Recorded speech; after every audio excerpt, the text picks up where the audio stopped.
ചാത്തനും ചാത്തന്റെ വാഹനമായ ചെമ്പൻ എന്ന് വിളിപ്പേരുള്ള ചെമ്പൻ പോത്തും ഘോരമായ ഒരു യുദ്ധത്തിനൊടുവിലാണ് ചാത്തൻ ചെമ്പനെ തന്റെ സുഹൃത്തും വാഹനവുമായി തെരഞ്ഞെടുക്കുന്നത്.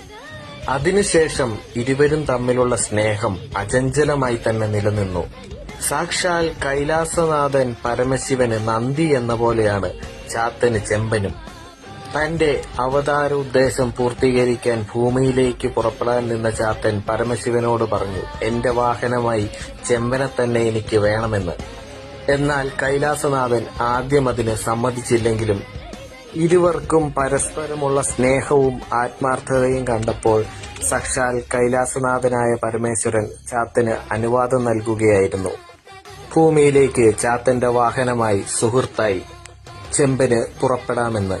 അങ്ങനെ ചാത്തൻ ചെമ്പന്റെ പുറത്തേറി ഭൂമിയിലേക്ക് പുറപ്പെട്ടു.